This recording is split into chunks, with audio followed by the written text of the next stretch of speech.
Okay.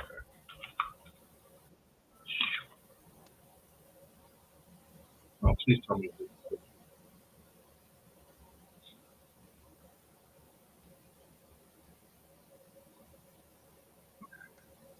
You there? Yep. Good. Okay, here we go.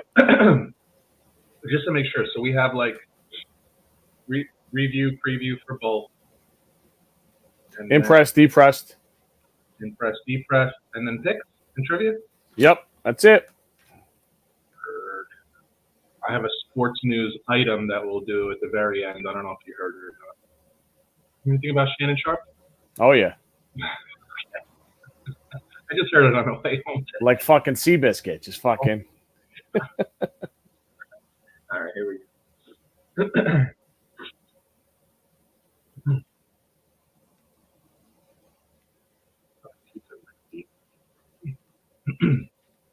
What's up, everybody, and welcome to Bump and Run. I'm Pete Colasanto, joined, as always, by my good friend, Mr. Scott Bracey. What's going on, dude? Did you enjoy the first weekend of the NFL? Peter, how are you? No. And I know you didn't either. I didn't enjoy college or pro. You didn't enjoy pro. It's just we're back and we're in. It was a rough weekend for your fandom for sure. I'm used to that, so it doesn't affect me in any way, shape, or form. But yeah, listen, I picked Texas in our bets, so I knew it was coming. And plus, rookie quarterback in the NFL on the road, not a great outlook there either. So I will tell you what was funny is our buddy Michael Cohen from Sports Talk Nation. Yeah, he texted me when the Jets scored a touchdown and took a 7-3 lead against San Francisco, and it's like, I'm not used to that. What is this that we're watching here? And I'm like, listen, to be fair, I was thinking the same thing, but say goodnight. That didn't last long. 8 straight possessions later, with no punts and nothing but scores. So yeah, we'll get into that pretty good later on. Yeah, let's get it fired up. What do you got? What do you want to start? All right, let's go. Week 1 in the books. Thursday night, Kansas City escapes a toe as the Ravens got a call overturned as a touchdown to tie the game late in the game. 27-20. KC comes up top. Yeah, good game, fun game to watch. Great way to open the season, and frankly, it's just a great episode for the NFL. They continue to do well and get lucky at the same time. Could you get a better game on opening night? Could you get a better finish to get people talking about the NFL as if not enough people are talking about the NFL already? Like, things couldn't be any better. Controversy. Everyone's at work Friday morning talking about what happened the night before. Couldn't have gone any better. So Lamar Jackson, to me, we talked about this game in our preview last week, and I said, is this a must-win? You said no. Maybe it wasn't a must-win, but I felt like there was some psychology behind the necessity to win this game. I know they think they can compete, but competing doesn't matter in this league. It's all about winning. So, once again, they lose. He did not look great. No, he's not a great passer of the football. 123 yards on the ground, I think. You're right. You're right. But even the mediocre passer that he is, he didn't even look like that. No. I mean, he loves Isaiah Likely, which is fantastic for my fantasy team. But I tried to pick him up, yeah. But other than that, I mean, I had Mark Andrews. That didn't go well. Yeah, that's dude. What? Yeah, that's a weird situation there. Yeah, it's very weird. Likely's built like a wide receiver. He doesn't look anything like a tight end. Derrick Henry did not play great. They stopped giving him the ball after a while. They couldn't get really anything going there. That'll change. I'm not worried about that too much. Xavier Worthy, might want to be a little concerned about that. He has another weapon now, another toy, Mahomes with Xavier Worthy. Kelsey, not a whole lot. Kind of looked like the Kelsey we saw most of the last regular season. Yeah. Let me say this about Xavier Worthy. It's more about Andy Reid. This dude just knows how to get what he can get out of individual players. Like, Andy Reid just knows how far he can push, how much he can give a young guy, and how much he can lay on an experienced veteran player. Like, here's a young kid. Let's not load him up with too much end arounds, go routes. Keep it simple, nothing crazy. Let him use his speed and not have to overthink too much. It's brilliant. It sounds so obvious when I say it, but very few coaches do it. You know what I mean? Very few coaches do it. They tend to put everything on the player and then say eventually he'll get it all. Maybe that's not the way to do it. Andy Reid once again pushing all the right buttons, making all the right decisions. And they could thank the Bills for trading up that pick and not picking them themselves, or they clearly needed a guy.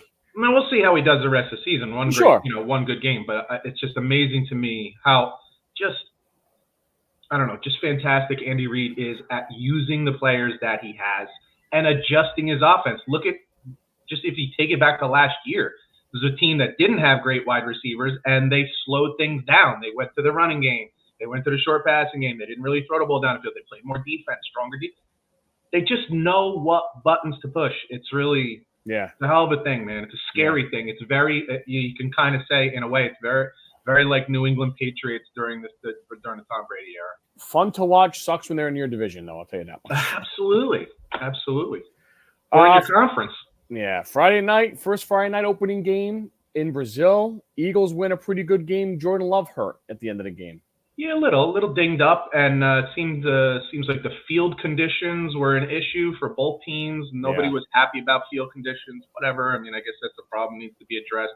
I hear people. I don't know. Is this a new thing? Like, if something doesn't work out right, somebody needs to be fired. I don't know. Is that how you would want your life to be run if you were working for ESPN or if you work for the NFL? Every time you fucked up, you should get fired. I don't know. I don't know what somebody in the NFL has to do with how the field is in Brazil. Yeah. Maybe I'm wrong. Maybe they should have a little something to say about it, but I don't get that. But that sounds like 2024 in a nutshell right there, though, my friend. Fun game, though. Lots of points, lots of scoring. Eagles looked good offensively. Barkley looked really good. He looked fantastic. I don't know if you can expect that from him every week, but he made the trade worth it or the signing worth it. I don't know if it was a trade or sign, whatever the hell it was. Made it look worth it for the first week. I still contend. I highly doubt you're going to get a full season out of him, whether that means a couple games in the middle of the season or he doesn't finish the season, which would be worse for the Eagles. But for now, it's good. It's good. Packers could not take advantage of early mistakes from the Eagles. They gave them the ball twice, I think, inside their own 30. And had some opportunities. Did not connect. Love was good, not great. Again, remember I've been talking a lot of this preseason about be really careful with second-year starters because coaches get to keep get an eye on them, get a lot of film on them, and you can. It's not so much figure them out. It's just you get to see what their strengths are and can you take it away. And maybe some of that was done in this game. Maybe that's what you're starting to see a little bit. Didn't happen to C.J. Stroud, that's for sure. But different story. Bills come back from a 17-3 deficit and fight off the pesky Cardinals. This was something else. I had some friends over on Sunday watching between Red Zone, and I actually had that game on. We were just, what's going on here early, man? Yeah. But is Josh Allen, he's not the best quarterback in the league, but he might be the best player in the league. Does that make sense? There's nobody in this league that has more on his shoulders, more responsibility than Josh Allen. Yeah. Like even if you want to say like Patrick Mahomes, no, he's not leaned on. They run the ball, they run screens, they do other things. You have Andy Reid. There's nobody that's asked to do more than Josh Allen. It's really something, and does it most of the time, which is even crazier. But they got some issues there, man. They still, we talked about defensively, lost some players, let some players go, injuries, you can't hold up to everything when you got only a certain number of roster spots. To fall behind that quickly and that early. How many points did they end up? What was the final score?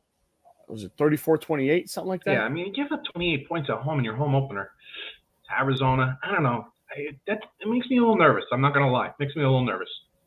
Yeah, I mean, I don't care what happens to Buffalo. I just mean I would be concerned about that defense. I will say this: we talked about hey, the weapons might be tough for Josh Allen. That wasn't a problem, man. He did a great job connecting with receivers and spreading the ball around, and he looked good in that sense. So at least in the first game, the whole Stephon Diggs thing didn't really matter that much.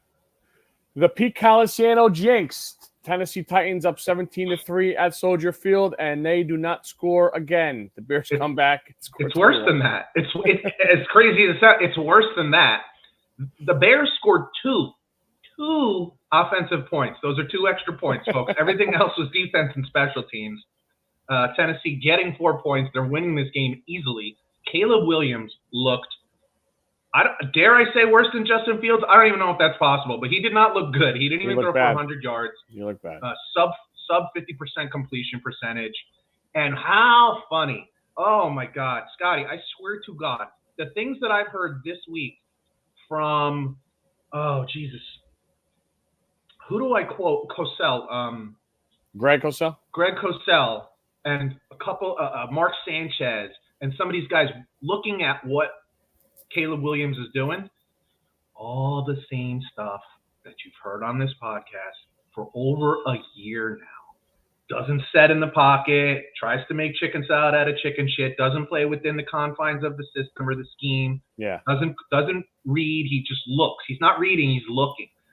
Sanchez pointed out that watch it multiple times, many times I should say, he drops back and his head is just going back and forth, back and forth. I know he's looking, not reading. You know what I'm saying? He's looking, and that's why if you go back to USC, you see him running around like a maniac all the time because he's not reading the defense. He's waiting for somebody to break open, creating time by scrambling, and then making it happen with a nice pass at that point. But that's not being quarterback. And these are real concerns. So the concerns that we brought up are now being talked about nationally. And I just have to do this. I haven't done this in a little while, but I'll do this today. Little pat on the back for the Bump and Run Sports podcast, because we've been talking about this for a long time. Dare I say you heard it here first. You think about this. We were talking about this last season in college football when he was still in college. Yes, sir. And when we were in the draft process, I said, I'm not saying I'd pass up on him. I'm not saying he's going to stink. But there are some things to be concerned about. Also, what was brought up? He's undersized. Oh, no shit. Told you that one too. It's hard for a guy who's 6 feet tall to see over guys who are 6'5", 6'6", 6'7". No way. Keenan Allen dropped a touchdown on him. Run game Swift. I didn't hear Swift's name much at all. Like I don't know what the hell they were doing. Like, be very careful. Tennessee has a pretty good defense, dude. I'm not trying to make it all. I agree. Like, yeah, they got some names on there. You forget they got Snead and stuff. They got players. Guys, yeah. Even offensively, there's players. Will Levis didn't play great either. Will Levis did not play well, and he really blew it at the end. Did you hear the quote from the coach? No. This is shredding your young quarterback without actually saying his name. He said, if we would have just punted every time on 1st and 10, we would have won this game. In the second half. No way. Wow. I swear to God, it's a real close. If we would have just punted on 1st and 10, every possession in the second half, we would have won this game. That's bananas. That's not good. No, sir. That's not good. Wow. So, yeah. But I will say this. Be careful. There's talent on this team. Everybody who thinks they're just going to steamroll them, that's a pretty solid defense, and there are some weapons on offense. Yeah, so be careful. And guess who gets them this week? The football Jets. What has become a yearly tradition? The Cincinnati Bengals sucking cock out of the gate. Bro, I mean bad, dude. Joe Burrow looked like he never bad. played quarterback before. It's beyond bad. It's atrocious, like really bad. They couldn't run the ball. Burrow looked disinterested half the game. It was. Then he was shaking the wrist a little. It's like, is he hurt? He said, "No, I feel fine." Well, then why are you doing movements on your wrist like it's hurt and shaking it and stuff? Do you think he's pissed to chase it off what he's pulling? Pissed might be a strong word, but disappointed. You know that he would. Yeah, or wish things went differently. Aggravated? Yeah, like think about this. When we talk about money and salary cap and stuff like that, these guys know this stuff too. You have a window to have both of these receivers and Joe Burrow you can't do it forever. Here's our chance. Dude, don't fuck this up now. Right. You know? And so maybe I could see it. I don't think he would ever voice it. And they're like best friends. I think if I read this correctly, I think Jamar Chase was like looking for a home on the same street or neighborhood that Joe Burrow lives on. So they're good friends. So I don't know. It didn't help. That's for sure. No T. Higgins. He had a hammy. He was out, and they missed Tyler Boyd. And then They had. Who's the coach again? I always get the Browns and the Bengals Zach guy. Taylor. Zach Taylor. I always get him and Stefanski. The names mixed up. I like him as a coach. But now there's a Zach Robinson in the league. That's really gonna fuck us up. Too much. I think he's a really good coach. But when you start like this every year, man, you need to examine. And I'm not one of these that says this is what they should do, because I don't know what they're doing in the preseason. I don't know what they're doing at practice. I don't know how they're running their team. What I know is every year you start off 0-2, 1-4, or something like that, and then you're fighting your balls off for the rest of the season to try to make the playoffs. Something's not right there in the beginning of the season. I don't think it's just not getting preseason snaps. Although if you look across the league, the guys who didn't get preseason snaps did not play particularly well. Most of them didn't play very well. And guess where they go this week? Arrowhead Stadium. Yeah, good luck with that, right? Yeah, yep. That sounds fun. Exciting game in the Dome in Indianapolis. The Houston Texans hold off the Colts 29-27. Anthony Richardson is a fun guy to watch and an aggravating guy to watch all in one fucking situation. Yeah, he's a YouTube highlight machine, right? Like, once again, barely 50% completion percentage, not a ton of yards, but you get like the ESPN highlights.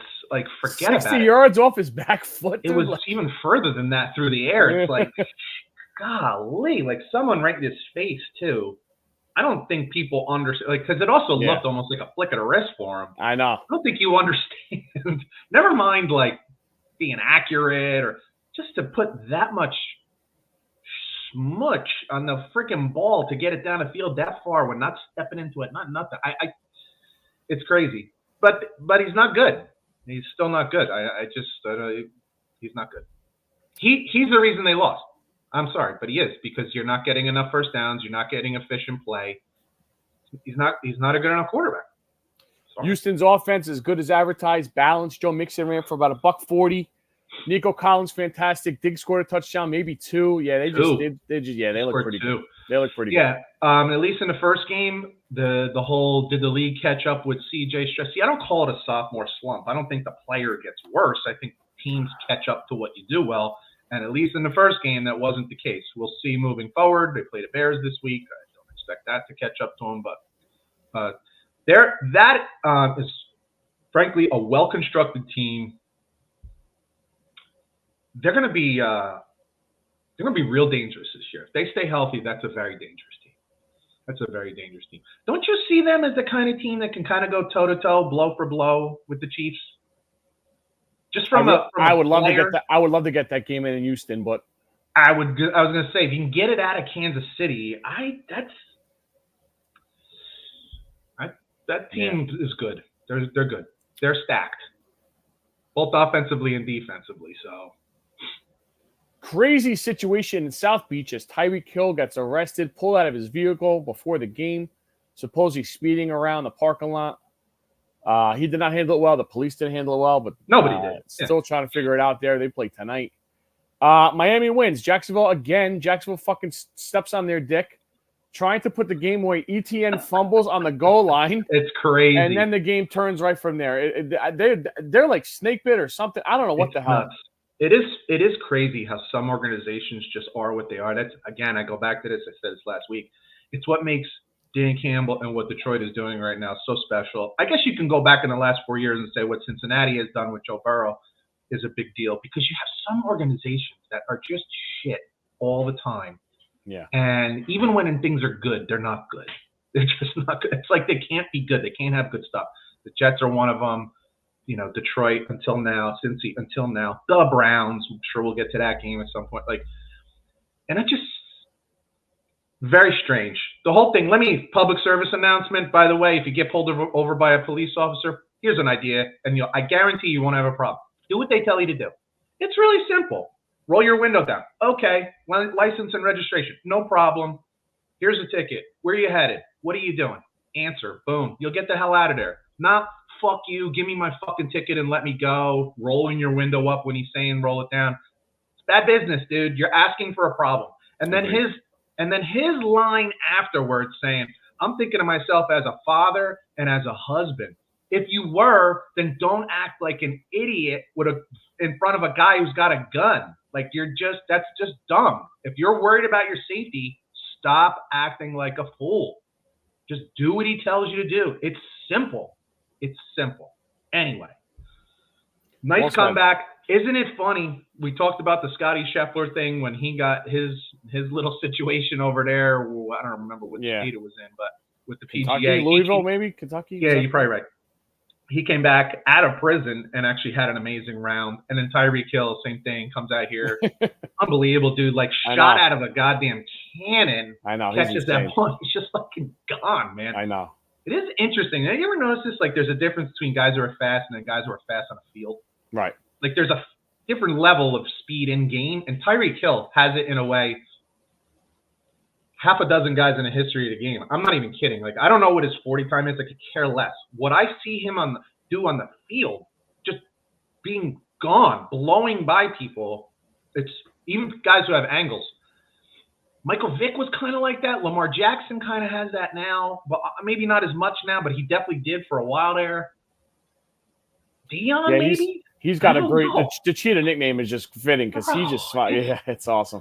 It's an athleticism that's just on another level. It's unbelievable. It's really incredible. But crazy game. Pretty wild. Just to touch base, what you just said, the Browns, the Giants, the Raiders, the Panthers, they all blow. It's really bad. It's the Browns. The Browns have a problem, dude. They have a problem. Weird one because they have supposed to have one of the top defenses, and last year their defense was kind of shaky on the road, but this was a fucking home game. Like, how do you not rise to the occasion? I put out an Instagram video for the show on Sunday morning, I think, because right before, was it Saturday or Sunday morning? I feel like it was right before the game. Cowboys came out and announced that Dak had signed a new contract. Sunday morning, yeah, when the NFL it was Sunday morning, right? Yeah. I thought so. Yeah. So I put that video out there saying, I'm curious now. I'm more curious about this game now because the kind of pressure on the organization, on the player, on the other players in the team, the distraction is now gone.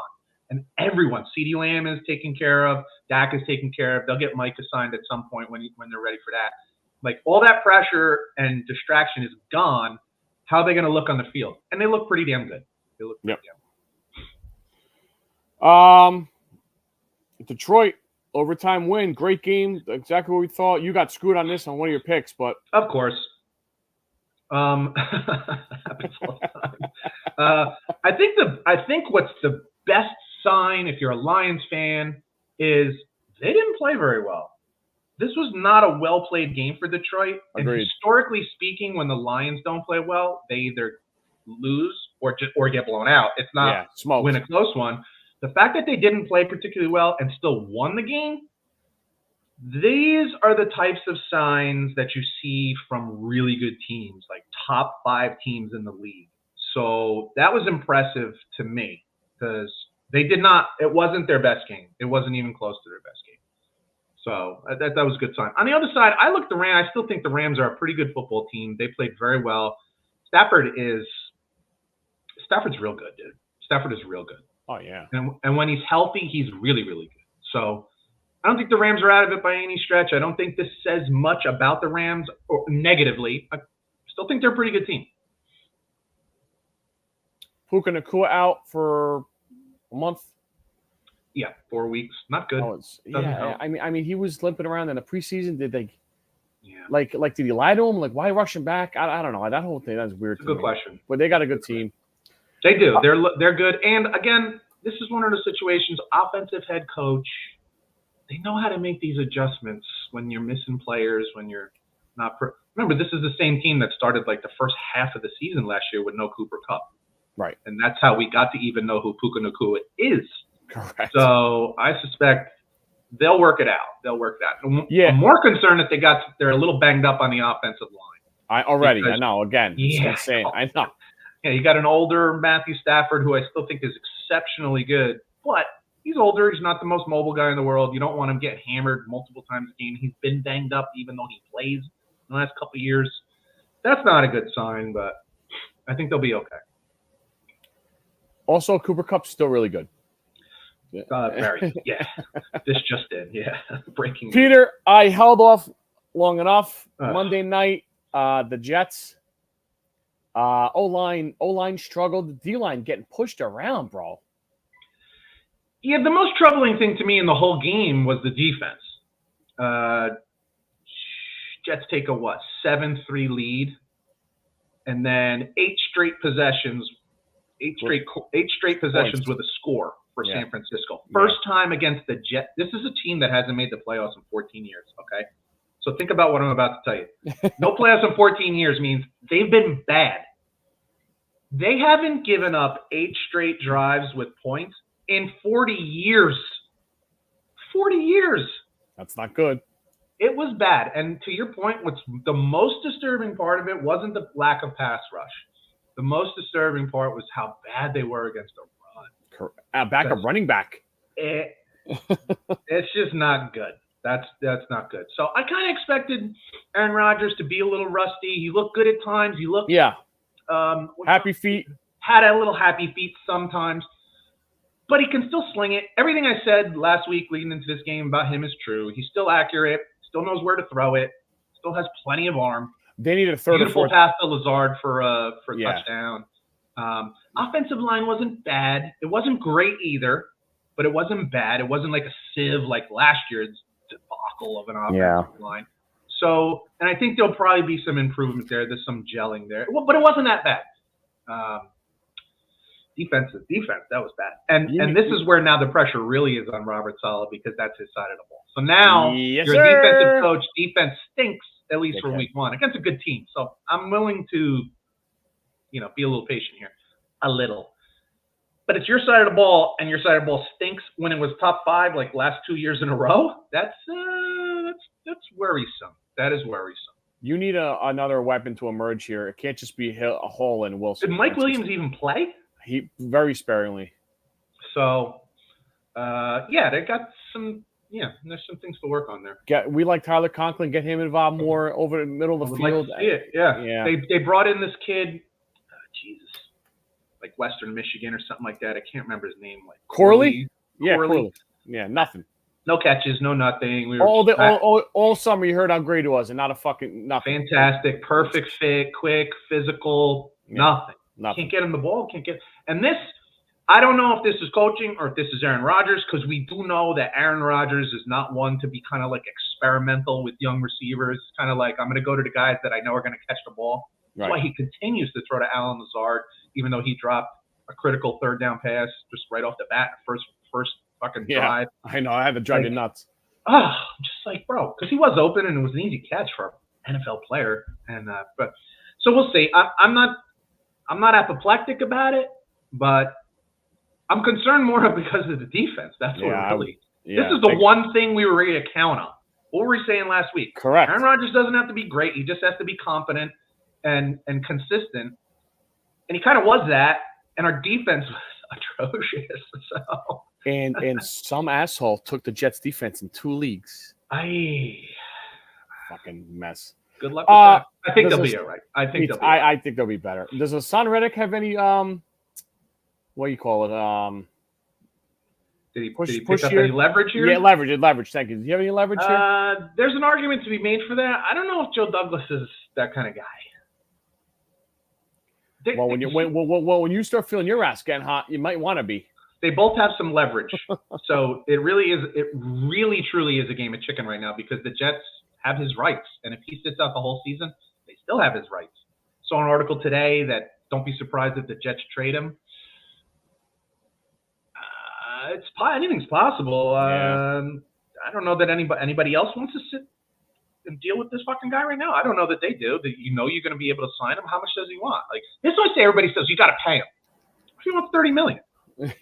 Like, do you even know what he's asking for? When you say just pay him, do you even know what he's asking for? It's really easy to spend somebody else's money, right? Like, right. I know. It's really easy to say this is what you should do. Oh, dude, that car, it's only $15,000. It's a $30,000 car. You're getting it for $15,000. Yeah, I ain't got $15,000. It could be a fucking Ferrari for $15,000, but I ain't got $15,000, so it ain't happening, bro. I'm getting the $700 Buick. So I don't know. I genuinely don't know where this is going to go because I feel like Joe Douglas has kind of got his heels dug in because he can. If the defense looks bad again this week, there's going to be a lot of heat. There's going to be a lot of heat for them to sign him. So it'll be a week-to-week thing. I suspect if they continue to look bad, they're going to have no choice but to give him a pretty good number. Week 2 tonight. Don't be. So I will say this though. Don't be. If they end up caving, don't be surprised if it's just a 1-year deal and they want to get away from it. Yeah, I agree. I agree with that. Why would you want to continue to have him like that? Tonight, Buffalo Bills go to South Beach and play the Dolphins.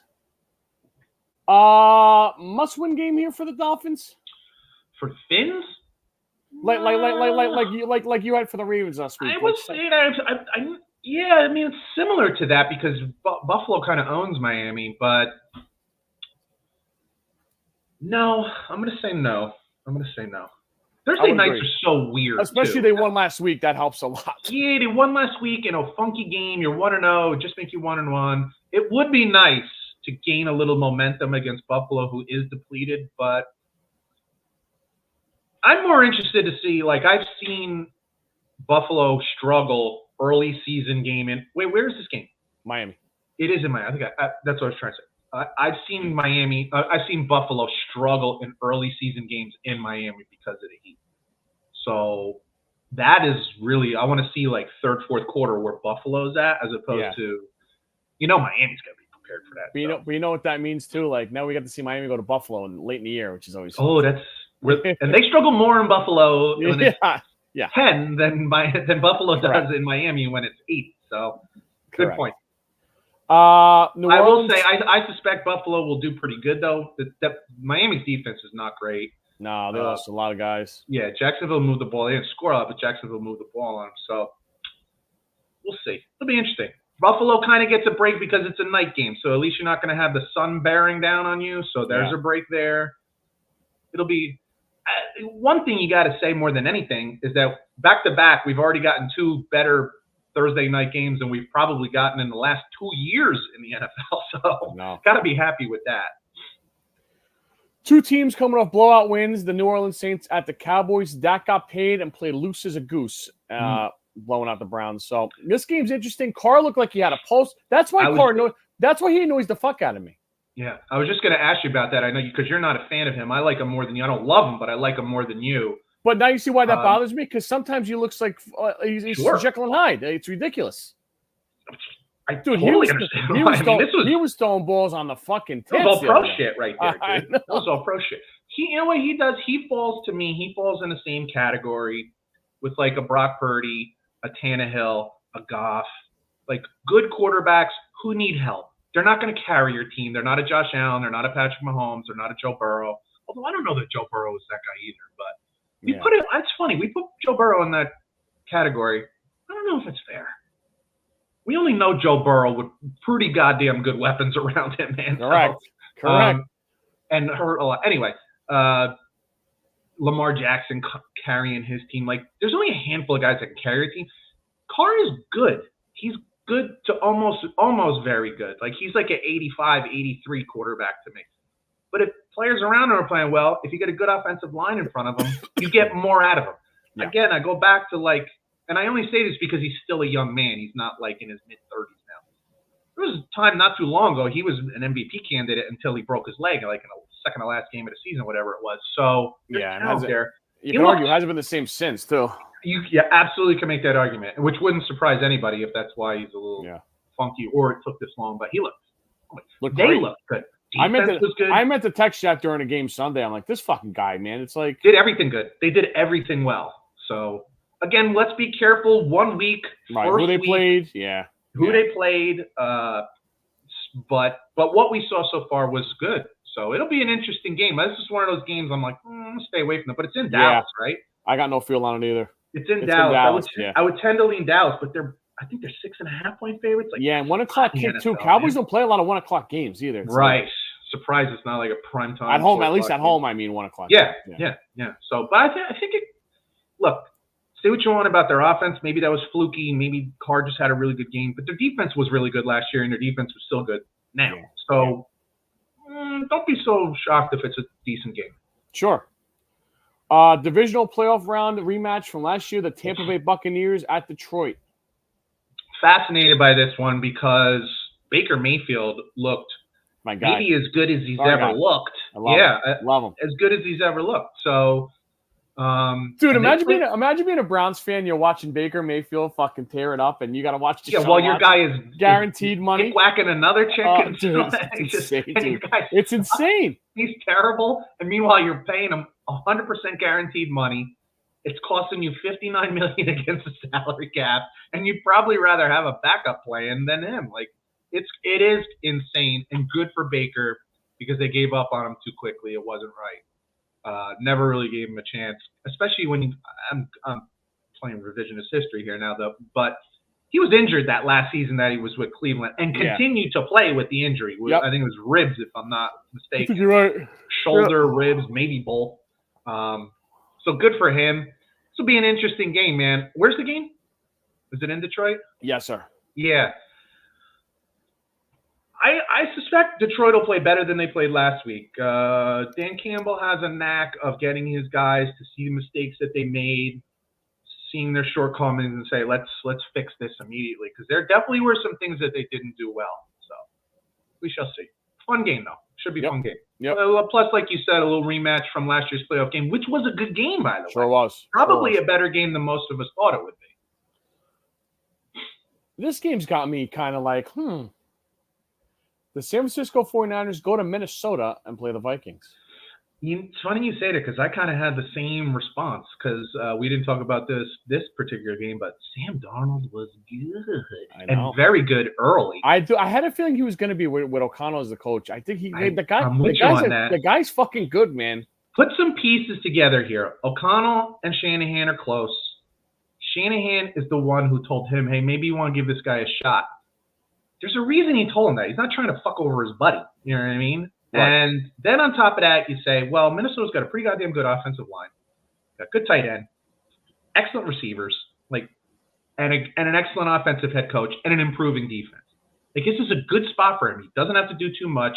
He's got the players around him that'll make the plays, which they did. And it's a good spot to get the Niners. A home game off a short week at 1 o'clock kick, too. Like, it's got a weird feeling to me, man. Interesting one, right? Yeah. I heard somebody on TV say, is it a revenge game for Darnold? No, it's not a revenge game because they kind of did him a favor. He's a starter now, dude. He's not a backup. But at the same time, you always not revenge, but you do always want to show your old team like, maybe I should have been your starter instead of that little guy you got over there. So, a little fella. So I could see that. Like, you always want to show your former boss, like, you had me, you let me go. So that kind of feeling, but it could be very interesting. I would like to see Minnesota, how they're going to react to that San Francisco offense because, goddamn, did it look good. That offensive line, Trent Williams played better than I expected. Without McCaffrey. Dude, you would have run for 100 yards. What's the running back's name? I forget his name. Mason. Yeah. He was 5 yards into the Jets defense before he got touched. Most of the time. Dude, I was seeing somebody at work the other day, like Trent Williams gets a lot of love and deservingly so, but that rest of that line is awesome, bro. The whole line is good. Yeah. Frankly, a lot of his runs were on the right side of the offense. Right. And that's the opposite of Trent Williams, so you can't even put it on him, although he is a devastating run blocker. Let me ask you real quick to go back for a minute. I mean, you know better than I know. Were they doubling Quinn Williams? Like, he didn't make – I'll be honest with you. I wasn't studying it like that. I wasn't watching it like that. Yeah. And I'll also be. I don't think so. Because if they were, then Quincy Williams and C.J. Mosley would have been. I know they were getting. Would have been able to run free, and they were getting bashed. Quincy Williams is like a human missile. Like he throws his body around. He's always around. He's fast and is always around a ball. He was nowhere to be found. I know, not much. C.J. Mosley not involved a lot. It just was. This will tell you everything you need to know.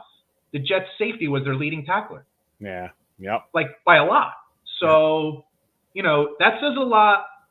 Well, the question becomes, does that say a lot about the Jets' defense or does that say a lot about the San Francisco 49ers offensive line, to your point?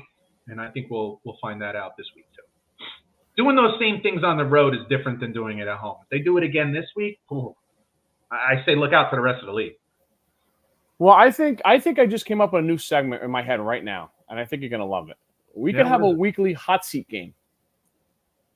And I found one. Uh-oh. The Cleveland Browns at Jacksonville Jaguars. Didn't we say this last week with Miami and Jacksonville? I think we did. So didn't we put Jacksonville on the hot seat already? So, yeah, I think you make a good point, dude. But here's the thing. Your head coach is on the hot seat in Jacksonville. Who's on the hot seat in Cleveland? Because without your quarterback last year, this head coach took you to the playoffs with Joe fucking Flacco. I was just going to say the same thing, man. This is one of those. I know everybody loves when we talk salary cap. So here it goes. The question becomes, if this continues with Cleveland, what is the dead cap number for them to either trade or cut Deshaun Watson next year? Because now your team, the Denver Broncos, have set a precedent to say, we don't give a fuck what the number is. They almost lost $100 million, $84 million this year off the salary cap that they weren't allowed to spend on players just to get rid of a guy. Paying $84 million not to have him play for you, right? And people are looking and they're saying, it's probably the right move. You got Bo Nix, he looks okay. And you no longer have to deal with Russell Wilson in the building. He doesn't look good with Pittsburgh either. Dude, he's such a So maybe does Cleveland look at that example? Does Cleveland look at the Broncos and say, they did it and it worked out? Let's get the fuck out of here with this guy, man. Let's cut bait, take the heat for one season, draft a quarterback or figure something out. Go get Sam Darnold. I don't know. You're talking about a team that's got a top 10 at least offensive line, decent weapons, and a top 5 defense. And you're not even competitive at home in your home opener? Yeesh. Well, that's another reason why they didn't want to bring Flacco back, because they didn't want to have this conversation all this week. You're 100% correct. Yeah.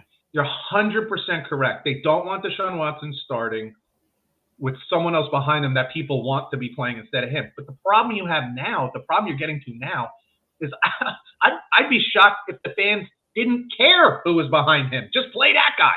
I don't even know who their backup is right now. It's getting close. But I bet you the fans are clamoring for that guy. You know what I'm saying? Yeah. They're probably there. If you're listening to Cleveland sports talk radio right now, they're probably begging them to bring in Tannehill. I know.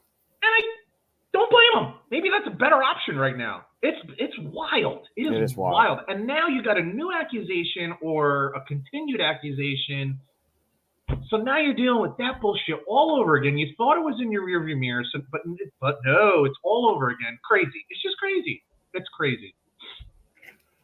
Cincinnati at Kansas City.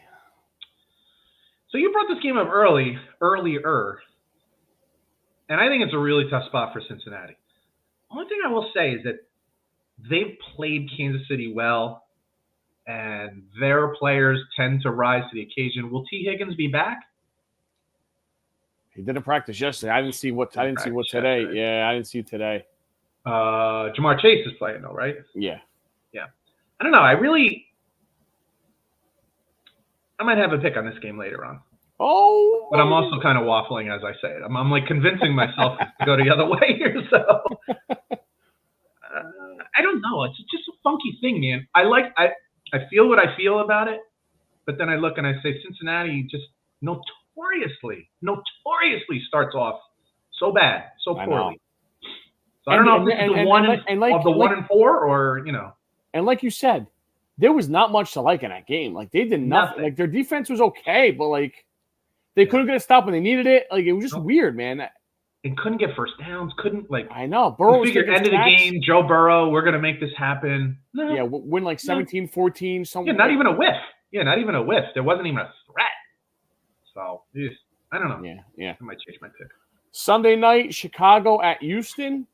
I think a real fun game here, bro. If Caleb Williams got his shit together, I think it's a fun game. Well, he can't play any worse. The question is because Houston has some guys that can get after you. And are they going to make him be on the run? Again, if you go back to college, he's playing with guys that are superior to 90% of the defensive backs that he's playing against. Yeah, so isn't Arizona State anymore, bro. Yeah, he's running around like a maniac, and then he chucks it 50 yards downfield because somebody breaks wide open. That's not special.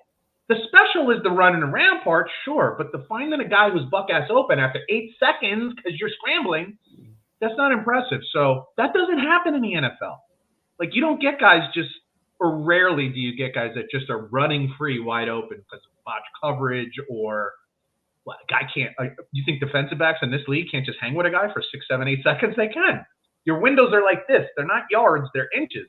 So it's interesting. I expect them to play a little better because can't play any worse. Yeah, I do too. But I just think Houston's probably just got too much. I think there's just too much there. You have anything else? I do not. All right, you have a new segment called Impressed and Depressed. It's let's look at. Yeah, go ahead. Yeah, let's look at. I only have teams this week, but from week to week, we're going to do this segment every week. And what you can do is it could be players or it could be players, it could be coaches, it could be teams, it could be the organization, however you want to, whatever's impressing you or depressing you, we'll do 2 or 3 of each week and see, because I think from week to week that can change. And maybe if a team played bad the previous week and they played well or did something well this week, all right, that impressed me. But I went all teams this week because I didn't know the formula. I did too. Okay. I did too because I did it before I even thought about what it could be. So it's just teams this week, and I have some explanation. Why don't you give me all the ones? Let's get the negative out of the way. Why don't you give me all 3 or however many you have of the teams that depressed you? Yeah, I got 3. Starting off, I put the Jets down. You probably got them too. All the hype again, and I know you're so used to it, and you don't want to put the cart before the horse. And dude, push around like that's scary. I know it's week 1 again. I get it, but dude, Salah just sucked. I can't stand him. You do not like him. Sucks. I got the Atlanta Falcons. Yeah, it's fair. Cousins looked very uncomfortable. I feel like they were. Do you feel like they were asking him to play in a fashion that is not a little bit, his strength? A little bit. Constantly at a shotgun, very little play action, and those are things that he's good at. But now this is what's starting to scare me too. At Bijan Robinson and Algiers, they have 2 good running backs. Lean on them. Pittsburgh's going to rush it. Dude, Cousins coming off an Achilles. They got one of the best pass rushers in the league. Run the ball, screen game, draw game. What are we doing? It's just very. I don't know. So you can put Atlanta's coaching staff in that as well, as long as the whole thing. 100%. Definitely on a coaching staff for sure. Last one for me, and I know Mangano put it on a comment here. I don't know what the hell that even means. The Raiders, bad all around, dude. Just bad. Facing a new coach. The Chargers, no weapons on the outside. J.K. Dobbins running down your throat, Oh my God, dude. What are we What the fuck? It is something. Jim Harbaugh just imprints his style on a team instantaneously. It's crazy. There are just different people in this world, man. He's one of them. That's a good one. I got the Jets, and it just comes down to defense. That's depressing. That is legitimately depressing. We had questions. Everybody had questions about the Jets. Salah. You had questions about Aaron Rodgers. You had questions, is this offensive line fresh? Do they have enough weapons? Offensive coordinator. Guess what wasn't the problem? Your offensive line, Aaron Rodgers. The offensive coordinator wasn't either. And, weapons. There were players. It was the defense. It was the one thing that everybody was ready to lean on this year. Yep. That's depressing because that's supposed to be your strength, and it ended up being one of your weaknesses. You already got me thinking about the draft. So that's not a good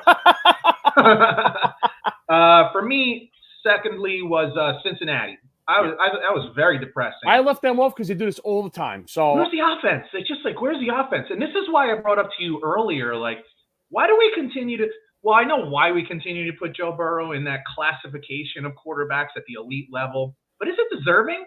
I know because he went to a Super Bowl and almost pulled off the victory, and that puts you in a different level, right? But man, there's no consistency. There's no we know what we're getting week in, week out. You can say what you want about Lamar Jackson as a passer, but you know what you're getting from him week in, week out. You're getting the threat of the run. Maybe he runs for 50, maybe he runs for 100, maybe he runs for 130.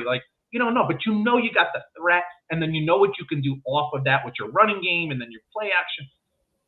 There's consistency. You got consistency with Mahomes. You got consistency with Josh Allen. You know there's some turnovers that are going to be baked in there, but you're going to get about 60 yards rushing, maybe a rushing touchdown, a couple touchdowns. There's no consistency with Joe Burrow. And this is starting to become one of those things where I'm I like him, and I think he's really good, but man, you got to do it a little more often, and you got to do it a little more consistently. So that's a little depressing to me. They've done this so many years, and you're going to do it again? It's a little depressing that, this is just how Cincinnati starts. No bullshit. You don't want that. You're not like, oh yeah, it's fine. No, it's not okay. And then Cleveland. Cleveland is just depressing. Yeah. I wrote down here, everything was bad. Like nothing was good for them in this particular game. Defense stunk, offense stunk. I don't even know about their special teams. Who cares when you're getting Njoku gets hurt too? Like what? Like they're one of their best players. Yeah. Like, Jesus. Yeah, so everything about Cleveland was depressing. I actually really thought there was a good chance that they were going to win this game. I just thought that defense was so strong, and their defense let them down, kind of like the Jet defense let the Jets down. So those are teams that make me depressed. Impressive for me. Same game. I got the Cowboys, man. We were not high on them. I know it's only week 1. Decent run game. That Zeke looked better than I thought he would. Okay. Yeah. Yeah, it looked okay. I don't know how long that's going to last for. Yeah.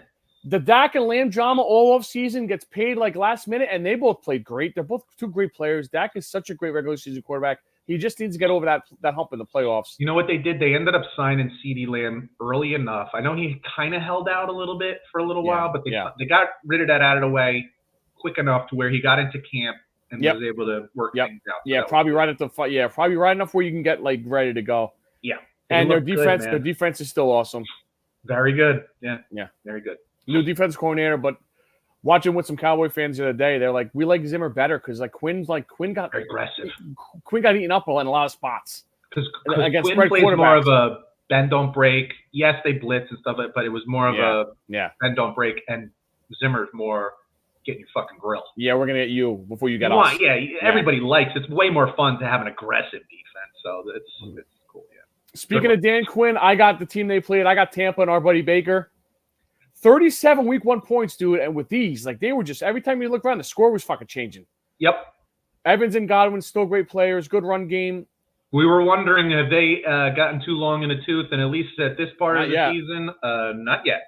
And Todd Bowles always going to put a decent defense together down there too. So, and last one for me, man, the Minnesota Vikings. I know they didn't play. If we were doing players, also, I would have just said Sam Darnold. But yeah. I know they didn't play the 86 Giants, but dude, he didn't have an incomplete pass so halfway through the second quarter. I know. The defense, but to your point, like you give credit to the coach for coming up with a really solid, good, correct. I love their game plan. Man. Yeah. You know, I'm with you on those. I like that a lot. I also had Tampa for the same reasons. Like Baker is in the driver's seat right now, man. Like he looks comfortable. It's all click now. It's all click, and he seems to be all football. I think there probably was a little too much commercials, too much media, too much fun stuff when he first came in the league, and it was a little distracting. He's like all football right now. Yeah. And he's a father now too. That changes shit. Like it's just for sure. So he's really looking good. We talked about this team, the Saints, especially offensively, because you and I both talked about how Carr is kind of hit or miss sometimes. Well, this was a hit. Holy shit. Like they really lit it up. If they can, they don't have to play offense like that every week, but if they could even be 75% of that, they're actually going to be a significantly better team than both of us thought they were going to be. Yeah. Because the defense is solid. We know the defense is solid. We just thought they were really short on offense. They play pretty well. And lastly, and this is kind of strange, I talked about it, but it's a little strange. Detroit, not because they played great, but because they didn't and still won the game. I find that impressive.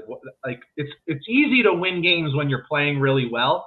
It's hard to win games when you don't play well. So when you do, that's actually really impressive to me. Because you can still critique yourselves and say, God, shit, look at we did this wrong, we did this wrong, we did this wrong. We got to clean this up, man. We got to fix this shit. But yeah, we got the W. And instead of starting in an 0-1 or 0-2 hole, they start in a 1-1, start off with the 1 win against a good team. So that's what impressed me with those teams. To Saturdays we go. Listen, we both had Texas. Michigan did not look great. Texas is a really good team. Texas is really good. Michigan, by the way, piece together. Quinn Ewers is really good. Really good player. I'm not convinced about him as an NFL quarterback. I don't know. I think you're right. But there's something I don't know that I can't explain just yet. And maybe I'll see it this year. Maybe I just won't. But there's just something about him I don't love. But goddamn, is he last year and really he was on point and throwing to the right guy. Yeah, that's the big thing. Props to Sark too. Sark had a good game plan. Absolutely. They knew how to attack Wink, which is a problem for Michigan going forward. You got to fix that problem too. Yeah, you know what I like too? Here's what I like. This is when I see this in a college quarterback, the first thing that clicks in my head is like, this guy's being coached up and he's listening. Yes. Dump offs. You don't see it as much in college because that tends to come with experience.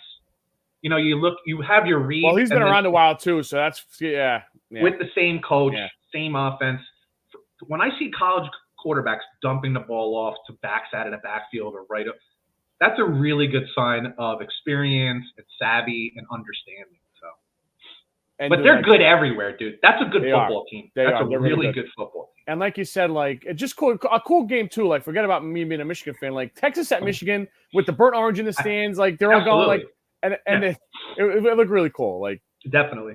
And that's the difference in college quarterback, man. If you have one and the other team doesn't, it's a huge fucking difference. It's really to be totally honest, I guess it's Jim Harbaugh too not being there. But to be honest with you, that's the biggest reason. Like they lost so many guys, and most importantly, you lost your quarterback. I always bet against teams that graduated, lost their quarterback. So. Yep.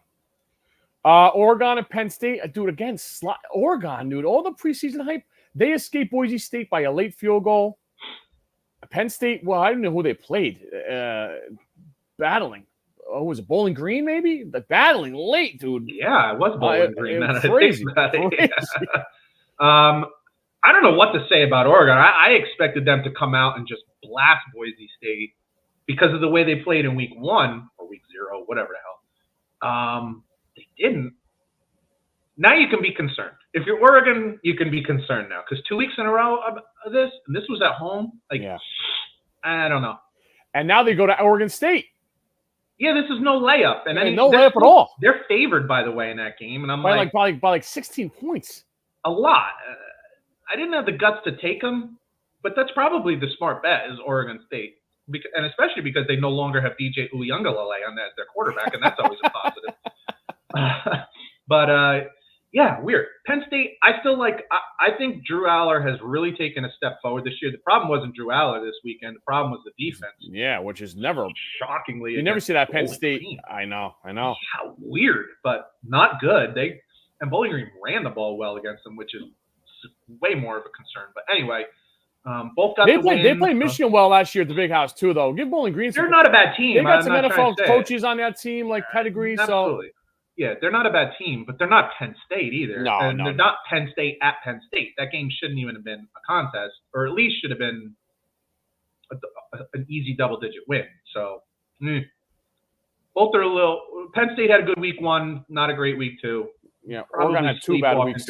Oregon's had 2 bad weeks, even though they got the wins, and that's all that matters. It's 2 bad weeks, so little concern there. Peter, I made a mistake last week. I'd like to apologize. I had the Tennessee-NC State game in North Carolina. It was at the Carolina Panthers Stadium.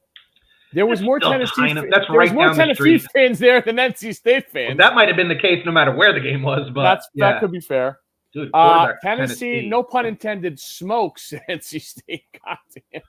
Tennessee is really talented. Because I'm here to tell you, you'll see this the rest of the season. NC State is not a bad football team. NC State is a pretty good football team, and they got shit on.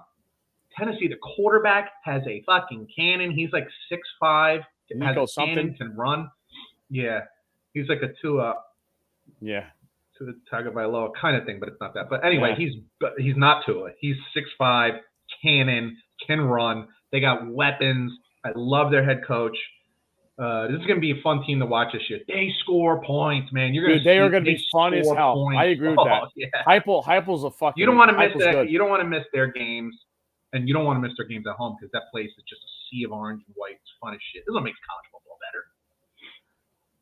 Your Oklahoma Sooners, 48-point favorites. Peter Calisano took him and said take him. He'll like 55. Well, they were 28-point favorites against Houston. Yeah, they won by 4. It was gross. And they probably shouldn't even have won the game if I'm being honest with you. I watched a good portion of that game, and it was not good. And Venables, dude. Defense was okay. Offense was a rumor. UNLV put up like 50 points on Houston the weekend before and made Houston look like a large high school team. And you can't even muster 20 points against them? At home? Yep. Bro.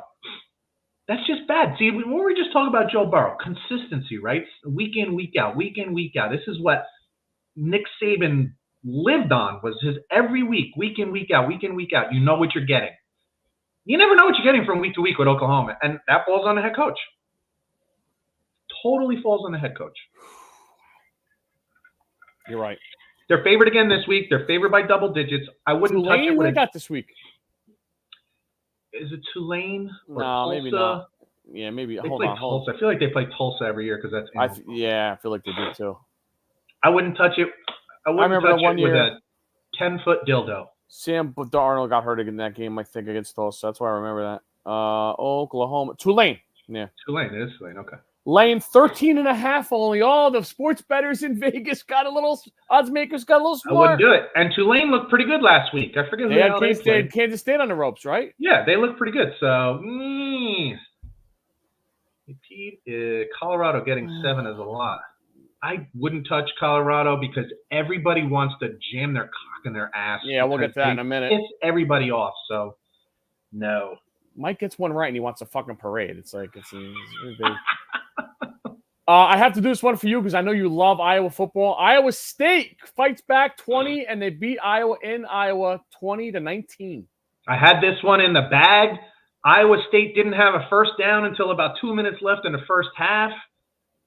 Iowa had 17. They never score again. They stick it in my ass. Thank you very much. I don't get it. Makes no sense to me, but Iowa doesn't make sense to me most times. The quarterback, what the hell is his name? The kid from Michigan, right? Cade McNamara, yeah. Cade McNamara. Looked really good in the first half. Solid. A good Iowa quarterback, right? Getting first downs on third downs, getting conversions, making nice little plays. Nothing in the second half. They don't use them. They just try to run out the clock, it seemed. But, dude, go play football. It's great. I know. Go play football. Do what you did the whole first half. You were smashing them. And then Iowa State made a couple plays, right? You make a couple plays. I mean, literally 2 that got them back. Momentum changed, and the fucking game was over. That was it. Everything changed. The momentum changed on one play. But then the next possession, they get the ball. First play, bomb, touchdown. Hasta la see you. You're still losing, but the game's over. Iowa's a funny place because when they're good and they're winning, the place is fucking loud. They're right on top of you. But when they're losing and not playing well, dude, you could hear a pin drop there. It's because weird. There's no offense. Yeah, there's no juice. There's not right. much to get excited about in an Iowa game, man. But there was in this game. They had 17 in the first half. You could live with that. They just didn't do anything in the second half, and it's pretty disappointing because I actually do think this is a better team with that kid at quarterback. I think they're a decent team this year. This is kind of a maddening loss because Iowa State's not great. Yeah. Clemson. Although they have a better coach. They have a better coach than Iowa does. So. Yeah, Ferentz is old too. He's so like in his own he's just old so ways. Stuck. Yeah. And Matt Campbell's a good coach. So anyway. Clemson, Florida bounced back with enormous wins. Just to throw it in there after we were hammering them last week. So Nebraska, Mangano's parade. I like this team. Hammers Colorado. I like Nebraska's team. Freshman quarterback. Colorado is bad. I thought I'd see some decent things on offense from them because I also think Colorado has a bad defense. And the offense was good. That young freshman quarterback looked really nice. Got a lot of talent there. I hope he stays there for 3 years. It'd be nice for them because I think he can be a catalyst to really turn around the program if he sticks around for 3 years. So I hope that happens. He's a really nice player. Defensively, I was really impressed. Shedeur Sanders could not get off at all. They were getting pressure on him all day. They couldn't run the ball. And if you think back to when you were a very young man and I was a younger man, Nebraska lived on defense. It was all about run the ball and the black shirts defense. Maybe they'll bring that back because they took it away for a while. Maybe they'll bring the black shirts back. The defense looked really good. I was impressed. I'm happy. I like Matt Rule, right? Yeah. I like him as a coach. I like what he's doing there, and I've wanted him to be successful there. Nebraska's another one of those programs. Hasn't been good for a long time. If they were to get back at least into the discussion of better teams, of top echelon teams, I think that's a good thing for college football. College football is different than the NFL. You need some of those small backwoods. There's nothing else going on in Nebraska. They're the fucking Cornhuskers. They grow corn and they play football. When they're good, it's like the country is better. Like, things are just better, right? Like, I'll use even Iowa as an example. Like, when Iowa has one of those 1 in 5 years where they're like near the top of the Big Ten, it's better for college football because it's a little like, what's going on? So, like, yeah. we're getting a little bit of feel of that from Nebraska right now, and I like it because I can't stand them being terrible, which is funny because I didn't like them growing up. I always rooted against them. But I'm just talking about if you look at the landscape of college football, it'd be good to bring back some of those programs that used to be really good. Miami being one of them. Fucking hate them, but it's just college. You need more teams. We can't just have 4 teams every year. It can't always be Alabama, Clemson, Ohio State, or like we need more teams. We need more teams. Just better for everybody. So what I saw was good. I'm not saying they're national championship worthy or even close to that, but it's nice to see that they're significantly upgraded. Yeah, agreed. And I saved this one for last. All my Golden Domer fans. Northern Illinois 16, Notre Dame 14. Inexcusable for Freeman and the Irish. That is a bad loss. It's as bad as it gets, especially coming off Texas A&M. Yep. You got a really light schedule this year for whatever reason. And game 2, you fucking choked the chicken. Home? Game 2. Riley Leonard, look, man. Yeah, he didn't even really run the ball that well. Northern Illinois? Illinois. The Huskies. They like offensively looked really good. Like, they moved the ball all over the place, throwing the ball.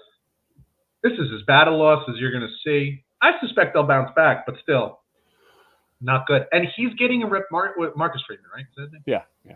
He's kind of getting a reputation for these types of games. Like, good game, and then lay an egg when you third year in a row. Not good, man. Not good. Handsome devil, but not good. As Brady Hoke once famously said, not good. True story. Week 3 preview for college tomorrow night. Sneaky good one here. Arizona, number 20 Arizona at number 14 Kansas State.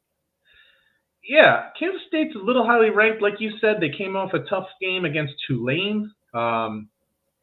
Quarterback's Arizona lost their head coach. He's the new head coach at Washington. He kind of pilfered some of their players. He pulled some guys with them from Arizona, but he had improved that program, so they're still pretty good. It'll be a fun game. Where's the game? In Kansas State. The other Manhattan, as people like to say. Yes. What am I going to say? I'm going to say something like, what, Kansas State is favored by like 6 or 7? I think it's 6.5. I think it's, hold on, I have it written down somewhere. Yeah, I think that makes sense to me. I'm fascinated. I have 7 here. Okay, yeah, sounds right on it. Okay. I'm fascinated to see this one because Kansas State is really kind of – they're one of those teams that's like right there, good but not great every year.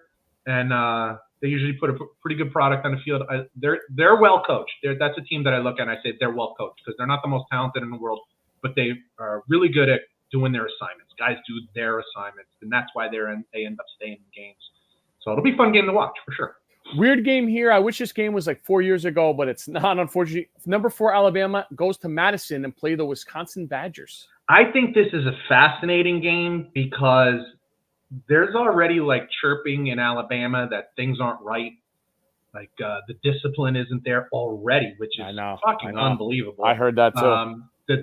They weren't so dominant early in this last game. They ended up winning going away, but the past weekend it was close for a while. They were struggling for a while, giving up a lot of yards on defense, which they never fucking do, especially against shitty teams.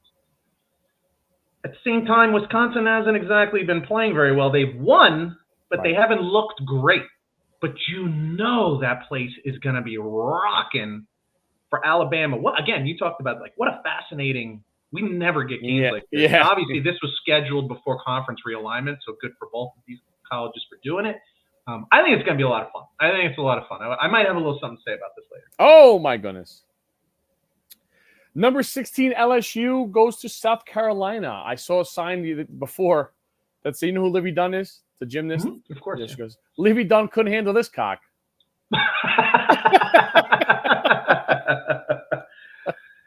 Strange game to me, man, because both teams are kind of Jekyll and Hyde.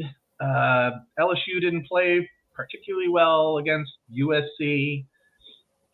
With South Carolina, like I feel like they blow out somebody this past weekend pretty hard. Did they upset Kentucky or something? Was that they smoked them. I thought it was Kentucky, and they beat them like handily. Yeah. So They got a good coach. We like Bieber there. Bieber, whatever. They do have a good guy. I'm with you on that one. So not Bieber.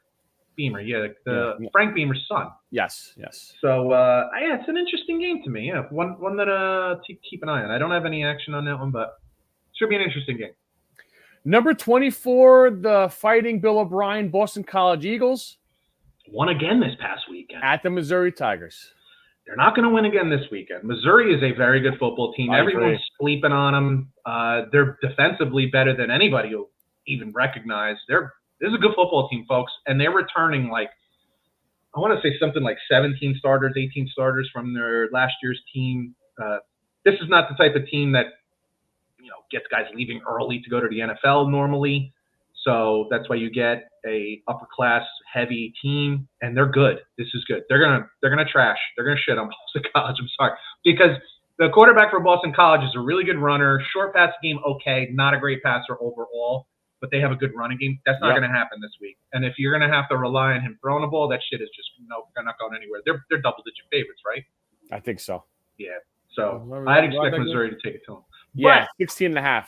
Yeah, but I will say Boston College has been a major surprise this year. Not just the win over Florida State, although obviously that was huge. Bill O'Brien is doing a fantastic job. I think I told you the week they beat Florida State, he took over this team midwinter, so he didn't even get a chance to do any transfer portal or not even much recruiting. So he walked in and is coaching the guys that were there, which I'm even more impressed with. So he's done a great job. So to me, whatever happens this weekend, whatever, it doesn't matter to me. It doesn't change my mind of the job I've seen him do so far. But Missouri, you don't even have to watch this game. Keep an eye on the score. They're gonna smash them probably early. This is a good football team. You're gonna want to keep an eye on them the rest of the year.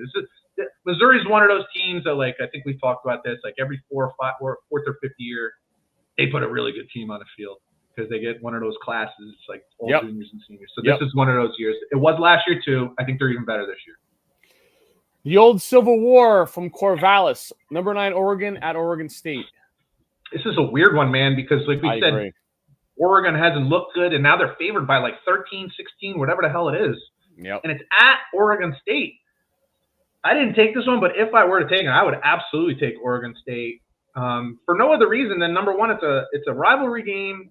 It's at Oregon State, and Oregon hasn't really scored. They just don't punch in the end zone against two not good defenses. So I wouldn't be surprised if Oregon State wins this game, but we're sitting here waiting for Oregon to turn it on, right? We think we got the Heisman Trophy front runner, although I don't think he is anymore. No, I don't think so. Loaded with talent. There's as many people picked Ohio State to win the Big Ten, almost as many picked Oregon.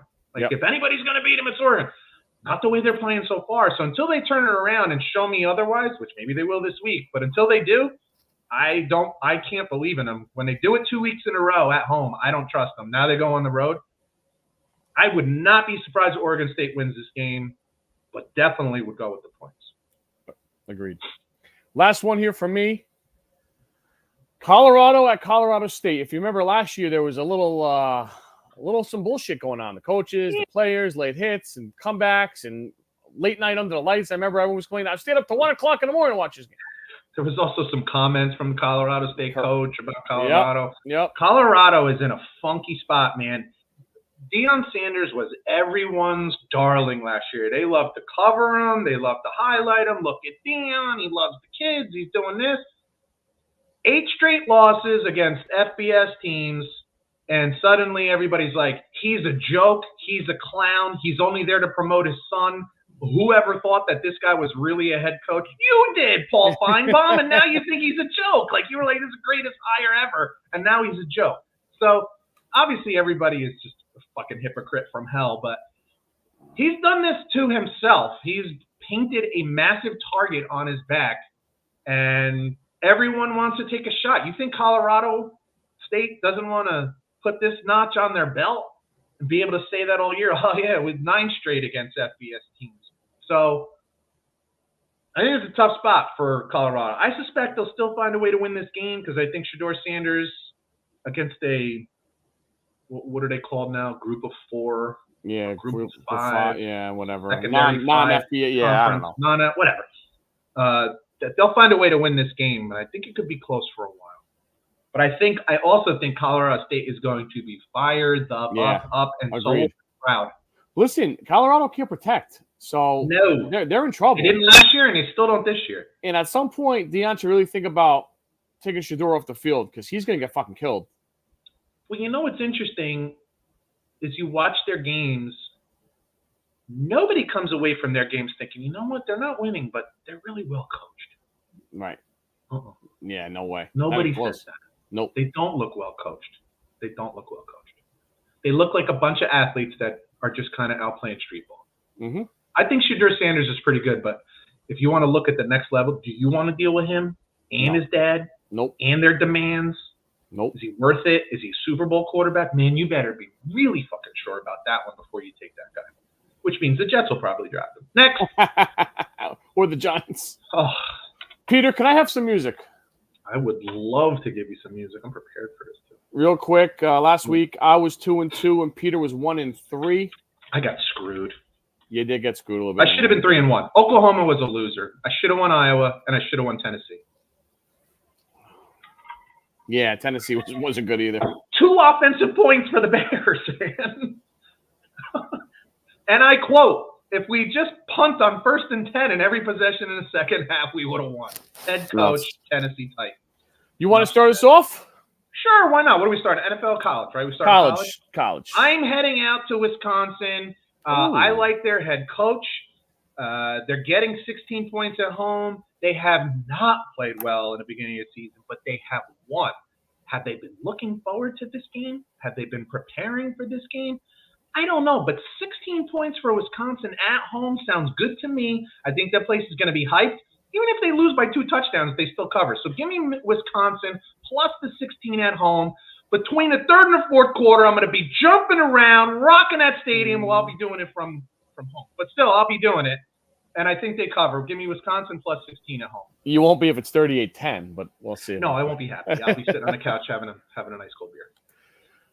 I'm going out west to the mountains. Rivalry game early on. Utah State Aggies getting 20 points at home against rival Utah. Utah, the quarterback is hurt again.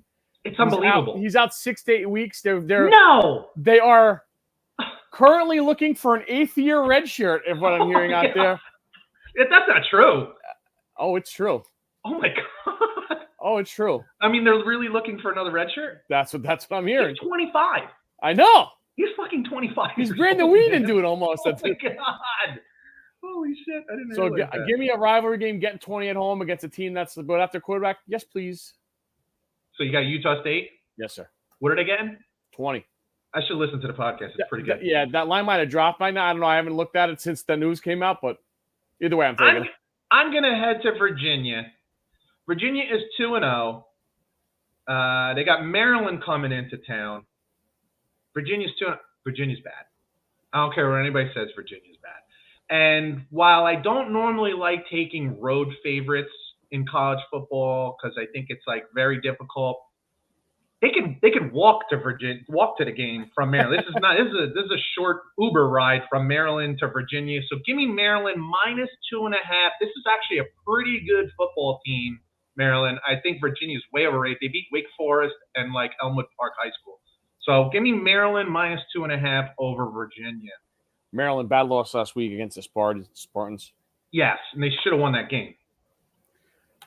I am going to go to a game that you don't hear. This is a basketball game. When you hear Indiana, UCLA, you think hoops. You think Ja Wooden. You think Bobby Knight. This guy did a deep dive on this point spreads this week because he took 2 obscure games. Like, really? Here we go. I've seen UCLA play football under new coach Deshaun Foster, and it's not pretty. Did you know they're from L.A.? I think I did hear that, yes. That was his press conference. I know. I don't know if you know about us. We're in L.A. Oh, UCLA is in L.A.? Thanks, coach. Yeah, we'll buy USC, in L.A. Yeah, great start. Indiana's coach is cocky. You got to see some of his press conferences. This guy's out of his mind, but the guy can coach football everywhere he's been. Indiana laying 3 points, long trip. Interesting, right? Well, that's what's so interesting about the consolidation of the league now. But I think he's a football coach, and I don't know if Deshaun Foster is yet. So give me the Hoosiers minus 3 at UCLA. Oh my God, Mike McGarren. Thank God you tuned in, man. I swear. So what are we going to NFL now? That's what they tell me. I got one game I love, and then 20, and 4 games you're on the fence on. And one game that I just. I'm going to go down to Arizona. I think I like the Rams. The Rams are getting a point. I have no fucking idea why they would be underdogs. I don't care who's missing. If McVay and Stafford are there against the Cardinals, who do not play defense, even though they have a defensive head coach, I'll take the Rams. There's no way they're starting 0-2. Give me the Rams +1 over the Cardinals. If you really love more of the exotic bets, take the over in this game. It's probably going to be a lot of points scored. I'm going to go down to Arizona, and I'm going to take the Rams. Oh, good. In my second game, which I don't feel good about at all, you know what's funny? I do listen to the show, and I listened to me today, and now I no longer like this pick, but I made it, so I'm going to stick with it. I'm heading out to Kansas City because I honestly don't like any of the other games. I have no fucking clue. I want to go against the Bears, but I'm afraid they play better in week 2. I wanted to take the Jets against Tennessee. But that scares the shit out of you. But the Jets are bad, I think. There's so much I want. I figure Atlanta's going to play better. Dallas at home. Yeah, but New Orleans. I didn't like any of the fucking games. I was totally lost this week. I'm going out to Kansas City. There's no team in the NFL that has Kansas City's number. There's no team. That team doesn't exist. But if anybody comes close to having their number, if there's any quarterback who has beat Kansas City multiple times, I should say more than once, twice, I think. It's Joe Burrow and the Bengals. They're getting 5.5. I kind of feel like this is a field goal game. They played like shit last week. I don't really love this because I don't like coming off a bad game to play Kansas City at Kansas City, but I don't like anything else. Which means this is probably the game I'll win and the Rams will lose. Give me the Bengals +5.5 against Kansas City. I'm going to Kansas City. No, I'm just kidding. I'm not going. I'm going to Fox. I'm going to Foxborough. Oh, we didn't talk about that game, by the way. Fascinating. They're coming off a monster upset win with little offense. No, that's true. That's Seattle fair. And the Fighting Mike McDonald's. Slow start. Gino running around like friggin' Fran Tarkenton. Oh, my gosh. Yeah. Was that a 40-yard touchdown run or something like that? I think the lone trip scares me a little bit, but I like Seattle here probably fairly easily. I think is it a 1-o'clocker? Yeah, second half they pull away. First half a little sleepy. I think the defense will have. That's what, a 10 o'clock start for them? Seattle's defense will have them a little ready for Jacoby Brissett. Yeah. And I think they'll pull away late. So give me Seattle -2.5 at New England. I don't hate that one. So I have please. That's it, right? Yeah, yep. I have Wisconsin +16 over Alabama at home. I have Maryland on the road at Virginia getting 2.5 points. I got the Bengals. I don't love this one, folks. I got the Bengals +5.5 at Kansas City, and I do love this one. I got the Rams getting a point. Look at me with all the underdogs. 3 dogs and a favorite, and a small favorite. Who are you? I don't even know, which means I'm going to go 0-4. Rams +1 at the Cardinals. 4-0 this week, baby. 4-0. Put it in the bank. I got the Utah State Aggies +20 home against Utah. The Indiana Hoosiers -3 at UCLA. That's in Los Angeles. The Seattle Seahawks -2.5 in New England, and the Rams as well as Peter +1 at Arizona. Fantastic. You got some trivia for me? I do. You going to be better this week or what? I can't be any worse. All right, so I went a little bit off the board this week. A little change up a little bit here.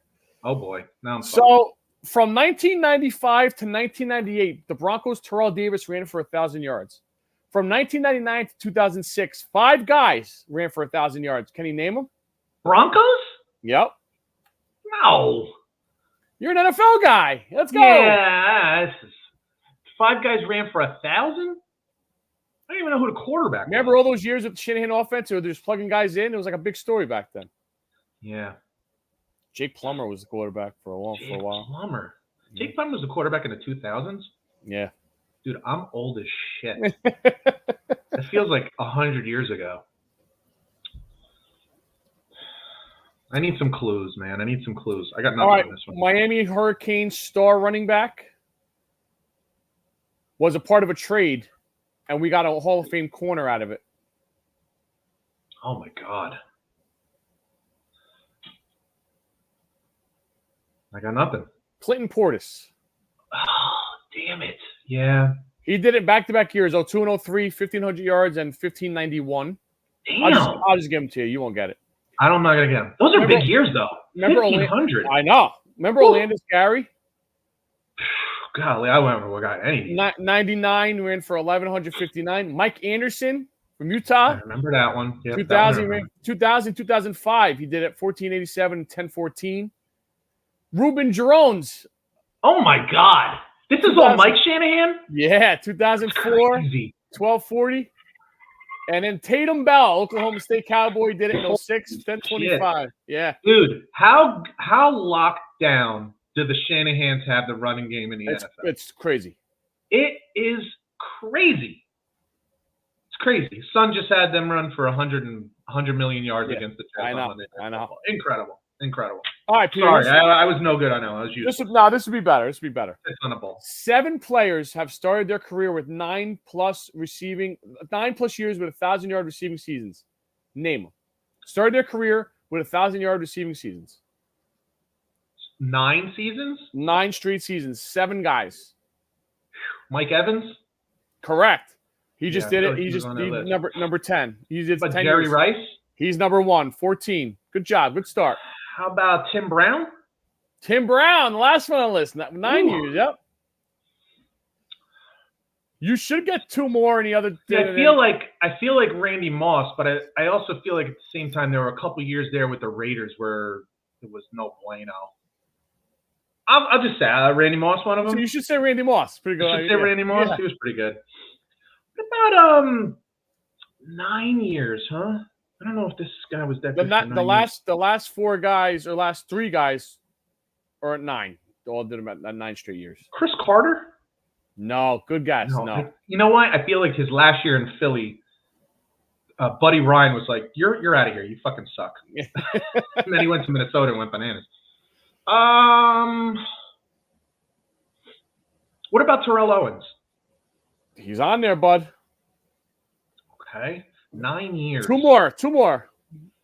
What about fucking Dallas Cowboys during their big Super Bowl run? Michael Irvin? No. Shit. Yeah, they ran the ball a lot too. I know. I'm trying to go around the league.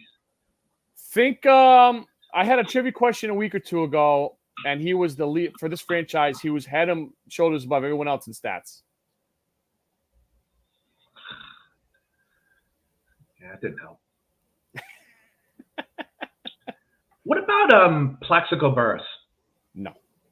Shit. Too many guns.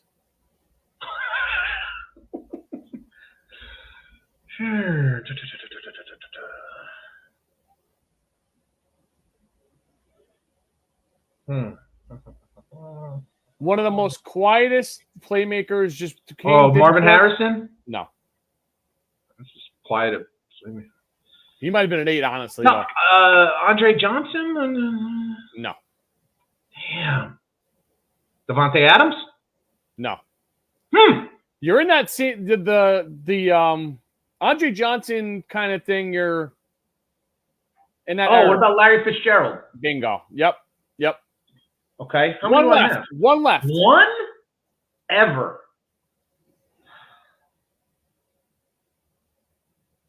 It's like fucking like Mark Clayton or something like that. I don't know. No. Okay. I'll give you the conference. AFC. Okay. AFC. Modern or historical? Like last 20 years or before that? Before that. Yeah, he started wrapping up like 20 years ago. 20 years ago. Yeah, which is fucking crazy. AFC. So we're talking like... Oh, shit. There's just too many. Oh, no. Want me to give it to you? Give me a division. AFC South. This Tennessee Titans? No.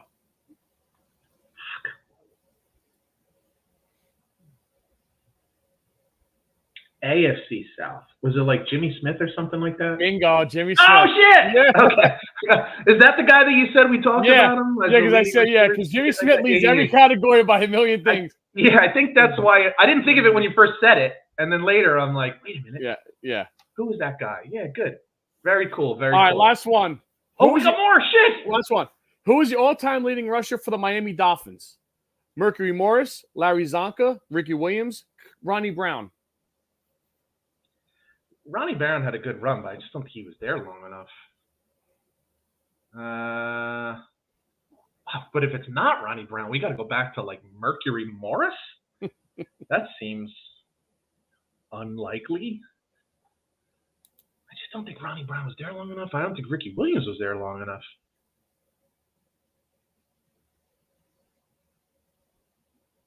But Ronnie Brown wasn't that during the Jimmy Johnson years? Yeah, I think they replaced Ricky Williams with him. Yeah. And I think they really tried to run the ball late in Dan Marino's career kind of thing. And then after him. Mercury Morris. He is last on this list. He is fourth all-time in rushing. Larry Zonka. No shit. 67, 37. Ricky Williams is second with 64, 36. Imagine he didn't fucking smoke himself out of the league, dude. Oh, my God. He was dude, you talk about a great college football player. Oh, yeah. Well, if you remember the trade? Maybe the worst trade? Yeah, they trade all their picks, right? For the fucking first. Mike Ditka. And then the wedding dress on Sports Illustrated, remember that? He was like married to him. Oh, my God. Yes, that's right. That was crazy, man. That whole shit was crazy. Wow, I never would have thought that. I didn't think it was. I thought you were going to get that one easily. That's how great trivia is. It's like. I felt like those. You did great on the second one. You did great, dude. That was definitely my best. That was the best one I've had in a while. Yeah, that was good. Anyway, I just didn't think those guys were there long enough. I'm surprised. I'm surprised Ricky Williams has that much. That also goes to show you that Miami has rarely had a very good running game. I know. I know. We got to go back to when they had a 12-game schedule to find your leading rusher. But anyway. Big weekend of football. Obviously, we talked about it. Listen, before we go, I wanted to bring this up. There was a time on this podcast where I would end the podcast with crazy news. And this week, I have a little crazy news, although it's totally true. I don't even know where to start with this. Apparently, Shannon Sharp, retired, still works out hard, good-looking guy, keeps himself in great shape. Has his own podcast on ESPN. He must have been on his phone just before having relations with a friend. Apparently presses the go live button on Instagram, and we all nothing to see. And we got ourselves a porno. That's yeah, there was nothing to see apparently, but it was well. I guess just from listening to it, you could make your own video and just imagine what was going on. Well, but then he comes on and says, "No, I wasn't hacked." And then he starts saying, "Listen, we're two adults. Nobody got hurt. Nobody saw anything." He said, "It's like after a game. She had to ice down when you get pounded like that." And I'm like, "Oh shit, this guy doesn't give any fucks." Okay, holy shit. He really said that, by the way. I heard him say. I didn't read him. I heard his voice say it. Pretty crazy. So, biggest game of the weekend that you're watching? Man, Chiefs Bengals is good. The Sunday night game's really good, bro. For sure. Texans Bears.